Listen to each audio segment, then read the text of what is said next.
यहाँ तक आने का तुम्हारा बहुत शुक्रिया ज़ेबा। तुम्हें मुझ पर यकीन नहीं था ना? ये लो, खुद देख लो।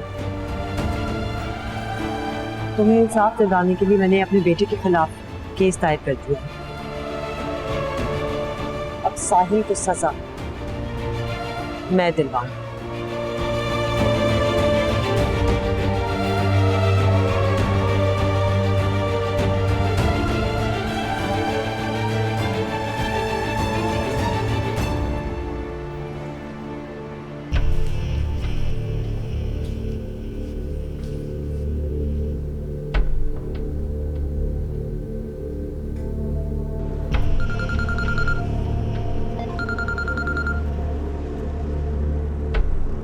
हाँ ताहिर, तुम्हारी पेमेंट हो जाएगी, थोड़ा सा सब्र कर लो ना।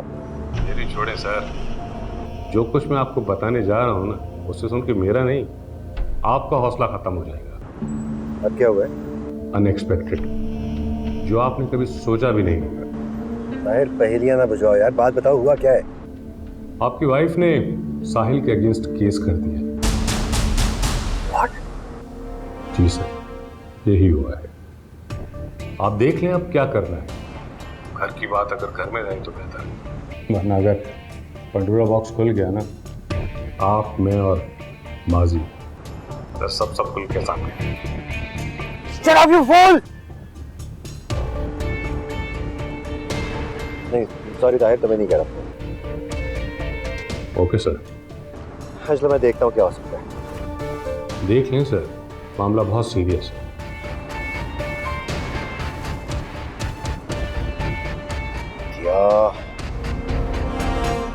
हमें पता चला है कि आप अपने बेटे के खिलाफ केस फाइल कर रही हैं। क्या आप केस रीओपन कर रही हैं? जी, मैंने आज एक मुल्जिम के खिलाफ केस फाइल किया है। बहुत जल्द उसे मुजरिम साबित करके उसे सजा दिलवाऊंगी मैं। लेकिन अदालत तो पहले ही साहिल को बाइज्जत बरी कर चुकी है। वो तो सबूत नाकाफी होने की वजह से, लेकिन इस बार अदालत में सबूत और गवाह दोनों पेश किए जाएंगे। मगर साहिल आपका बेटा है, अपने ही बेटे के खिलाफ केस करने के लिए आप कैसे तैयार हो गई? जब बेटा दरिंदा बन जाए तो माँ नहीं, औरत बनकर इंसाफ करना पड़ता है। आपने एक दफा ज़ेबा के खिलाफ प्रेस कॉन्फ्रेंस की थी और आप ही ने कहा था कि ज़ेबा और समद आपके बेटे के खिलाफ प्रोपेगेंडा कर रहे हैं। तब मेरी आंखों पर ममता की पट्टी बंधी हुई थी, लेकिन उसके बाद उसका असल रूप मेरे सामने बेनकाब हो गया। तो फिर क्या है उसकी असलियत? थोड़ा सब्र करें, वक्त आने पर तमाम असलियत सामने आ जाएगी। अगर इस दफा अदालत ने फैसला साहिल के हक में सुना दिया तो फिर क्या करेंगे आप? आपके और समद के बारे में सोशल मीडिया पे अक्सर खबरें गर्दिश करती रहती हैं, क्या कहेंगे इस बारे में आप? क्या किस किस्म के सवालात पूछ रहे हैं आप? केस के बारे में पूछे ना। मैडम प्लीज जवाब दें मैडम प्लीज। अम्मी अपनी सारी हदें पार कर चुकी हैं और इस बेशर्म समद को देखा कैसे उसका हाथ थाम लिया। उसके साथ भी मोहब्बत का ढोंगरा जा रहा है। और तड़पो अम्मी के लिए। उस दिन उन्हें हॉस्पिटल जाने वाली बात मान ली होती ना, ये दिन ना देख रहे होते हैं।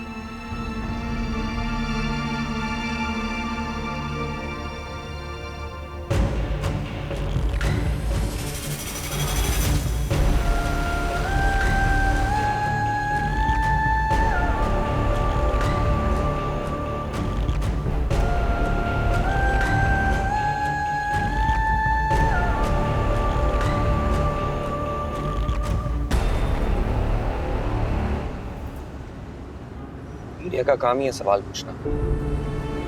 अजीब अजीब सवाल पूछते हैं ताकि इंसान गुस्से में आके कुछ ज्यादा बोल जाए, फिर उन्हीं बातों में से मसाला निकालकर अपने चैनल की रेटिंग बढ़ाते हैं। ज़ेबा, प्लीज इस बारे में परेशान मत हो। समझ ठीक कह रहा है ज़ेबा, जो कुछ माजी में हुआ उसे भुला दो। अब ये जो नया महाज है, इसके लिए अपने आप को मजबूत करो। और याद रखो, इस बार हम अकेले नहीं हैं। दादी आंटी हमारे साथ हैं।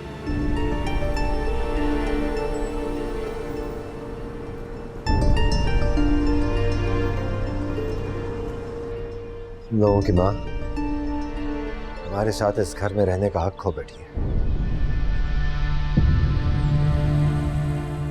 नहीं बाबा, आप अम्मी से कुछ नहीं कहेंगे? तुम चुप रहो साहिल, तुम्हारी वजह से ही सब कुछ हो रहा है। तुम ही हर दफा उसके सामने आके खड़े हो जाते हो।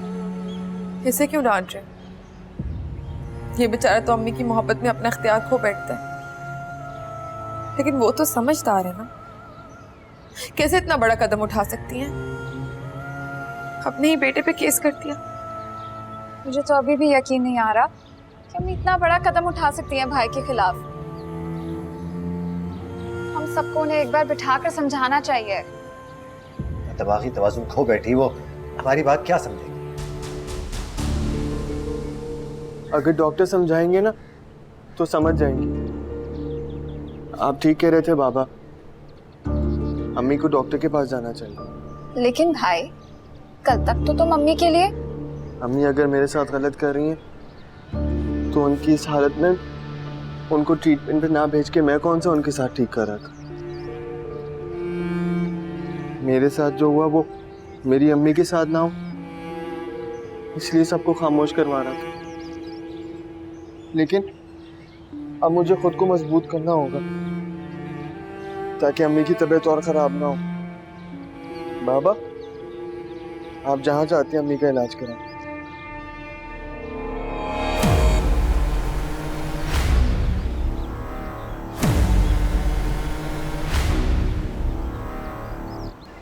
वैसे यार अजीब बात है, अपने ही बेटे के खिलाफ केस रीओपन कर दिया है।